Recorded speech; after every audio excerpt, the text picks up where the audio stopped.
Facebook আমরা সকলে use করে থাকি, কিন্তু আমরা কি জানি ফেসবুক আমাদের সমস্ত ব্রাউজিং হিস্টোরি স্টোর করে রাখে এবং সেই অনুযায়ী তারা আমাদের বিভিন্ন ধরনের অ্যাড দেখায় অথবা অন্য কোনো কাজেও হয়তো আমাদের ডাটা তারা ইউজ করে রাখে। এখন কিভাবে সেটা আমরা বন্ধ করতে পারি সেটাই এই ভিডিওতে আপনাদের দেখিয়ে দিচ্ছি। ভিডিওটি সেভ এন্ড শেয়ার করে রাখুন, পরবর্তীতে এই ভিডিওটি আপনাদের ফেসবুক ওপেন করে নিন এবং উপরে প্রোফাইল আইকনে ট্যাপ করুন। এবার এখান থেকে সেটিং অপশনে ট্যাপ করে দিন। তারপর এখান থেকে অ্যাকাউন্ট সেন্টার একটু স্ক্রল করুন, ইওর ইনফরমেশন এন্ড পারমিশন অপশনটিতে ট্যাপ করুন। এরপরে এখানে একটা অপশন দেখবেন your activity of meta technology, এই অপশনটিতে ট্যাপ করুন। এখন এখানে দেখেন রিসেন্ট অ্যাক্টিভিটি একটি অপশন দেখাচ্ছে। এখানে যদি আপনারা ট্যাপ করেন, এখানে এই পেজটিতে এসে আপনি পুরো একটা লিস্ট দেখবেন যেসব অ্যাপের কাছে আপনার পারমিশন গুলো আছে।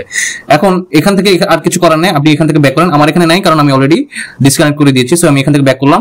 ব্যাক করার পর আমি যে কাজটি করবো সেটা হচ্ছে ক্লিয়ার প্রিভিয়াস অ্যাক্টিভিটি, যে অপশনটি আছে এই অপশনটিতে আমি ট্যাপ করবো।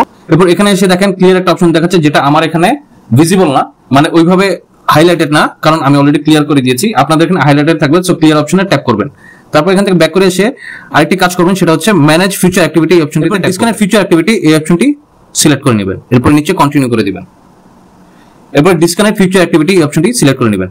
বাস, এই যে নিচে এখন লেখা দেখাচ্ছে ফিউচার অ্যাক্টিভিটিজ ডিসকানেক্টেড, তার মানে এখন থেকে আর কোনো অ্যাপ আপনার ডাটা স্টোর করে রাখতে পারবে না ফেসবুকে। সো এইভাবে আপনারা আপনাদের কাজটি করে নিতে পারেন। Thank you.